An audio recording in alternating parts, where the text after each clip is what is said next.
तो downloaded message ये है कि आपकी लाइफ में ना एक बहुत बड़ी कोई इंसिडेंट होने वाली है, कोई घटना होने वाली है। और ये जो घटना है ना, ये ऐसी नहीं है, ये आपके ना आपके इनर सोल की घटना है ये, ठीक है। ऐसे नहीं कि बाहर से कोई एक्सटर्नल एंटिटी के थ्रू ये घटना होगी, ये आप अंदर ही अंदर आपकी चीज लाइफ में ना बहुत सारी चीजें आपको रियलाइज होने वाली हैं लाइफ में।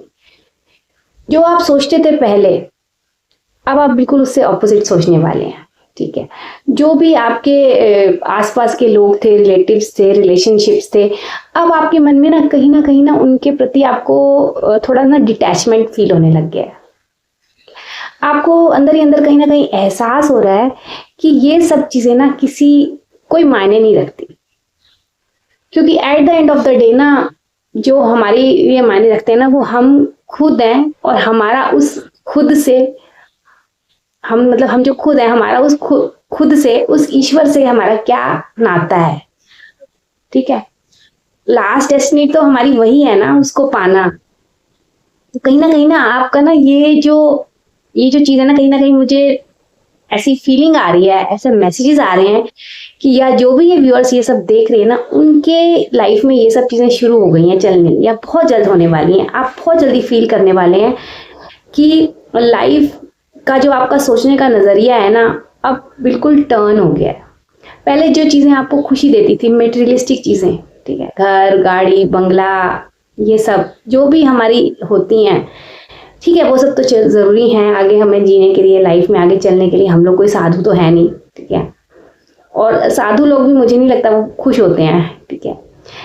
जो गृहस्थी का जो सुख है ना, वो उसके साथ साथ जो ईश्वर को पाने का सुख है, वो सबसे अच्छा होता है, मुझे ऐसे लगता है।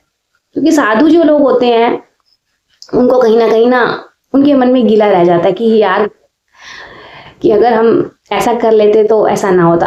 अनलेस कोई बहुत ही दैवी शक्ति या कोई बहुत ही पिछले जन्मों के जिनके संस्कार होते हैं, और वो जो आगे अध्यात्म की जर्नी जिनकी कंटिन्यू होती है, वो जो सच्चे साधु होते हैं, उनका तो बिल्कुल डिफरेंट होता है नजरिया। लेकिन कुछ लोग होते हैं जो मुश्किलों से भागकर जो साधु बन जाते हैं ना, मुझे ऐसा लगता है कि वो लोग ना अंदर ही अंदर ना पछताते भी रहते हैं कि यार हम वहीं स्ट्रगल कर लेते हैं, ये यहाँ साधु में तो और ज्यादा मुश्किलें हैं।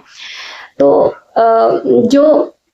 जो इंसान ये सब देख लेता है, ठीक है, जर्नी है ये हमारी, हम सब हमारे अंदर ना वो रहनी नहीं चाहिए डिजायर कि यार मुझे ये मिल जाता तो ये होता। जब तक ऐसी चीजें रहेंगी तब तक तो हम उसको डिटैच नहीं कर पाएंगे ना चीज के। हमारे अंदर एक डिजायर तो रहेगी ना बैक ऑफ द माइंड। तो जो भी हमारी डिजायर्स होती है ना, उन सबको तो हमें पूरा करना ही चाहिए किसी भी तरह से, ताकि हमें ना उस फिर डिजायर की ना कोई वैल्यू ना रहे हमारी लाइफ में। तो अब आपकी लाइफ ना बिल्कुल अलग तरीके से अब आप लोग सोचने लग गए हैं। अब आपके लिए ना मॉल जाना या इधर उधर जाना ना इतना जरूरी नहीं लगता आपको, या आप इंजॉय नहीं करते, आपको अपने फ्रेंड्स के साथ अब आपको इंजॉयमेंट नहीं मिलती। आप कहीं भीड़ भाड़ में भी जाते हो ना, तो आपको लगता है कि आप अकेले हो, आप उनके साथ ना इंजॉय नहीं कर पाते क्योंकि आपकी जो थिंकिंग पैटर्न ना बिल्कुल अब डिफरेंट हो गया है। आप बिल्कुल डिटैच हो गए हो। आप कुछ डिवाइन ग्रेस है ना, वो आपके ऊपर ना बहुत ज्यादा ब्लेसिंग कर रही है। आपको वो आपका और उस डिवाइन ग्रेस का, या जिस भी ईश्वर को आप मानते हैं ना, उन दोनों के बीच में ना अब एक लिंक बन गया है, ठीक है। वो लिंक ना कॉन्टिन्यूअस है। इस तरह से ये मैसेजेस आ रहे हैं। तो हम ये थोड़ा सा रीडिंग के थ्रू, टैरो कार्ड्स के थ्रू भी हम ये जानने की कोशिश कर लेते हैं कि ये सब क्या हो रहा है, ठीक है। ये जो आपकी लाइफ में ये सब सिचुएशंस आ रही हैं, जो आप फील कर रहे हो, ये सब क्या है। तो फर्स्ट कार्ड द मैजिशियन का कार्ड निकला है। ये कार्ड यही कह रहा है कि आपने सब कुछ मैनिफेस्ट कर लिया होगा शायद लाइफ में, और आपको पता लग गया है कि ये सब चीजें ना बिल्कुल बेकार हैं। आपको शायद कहीं ना कहीं ये रियलाइज भी हुआ है कि भाई मैंने जिस चीज के लिए इतना कुछ किया, बदले में तो आपको किसी ने शायद उतना कंसिडर नहीं किया लाइफ में, ठीक।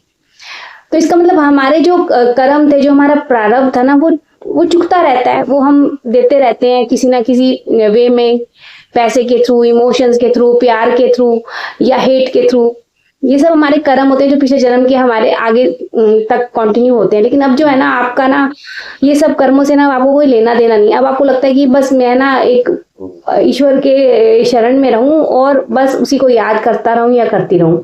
तो इस तरह से ये कार्ड निकल के आया है, मैजिशियन का कार्ड है। अब आपकी लाइफ ना मैजिक की तरह चेंज होने वाली है, ठीक है। तो जो भी आपके मन में दुख थे, परेशानियां थी इमोशनली, फाइनेंशियली, या जो भी चीज़ें आपने झेली हैं या सही हैं, वो सब ना अब ओवरकम होने वाली हैं, ठीक है। तो इस तरह से ये आपकी एनर्जी निकल के आई है। तो हम एक कार्ड निकालेंगे कि कौन सा ईश्वर जो है आपको इन सब चीज़ों में सहायता कर रहे हैं। हम एक कार्ड निकालते हैं। प्रभु,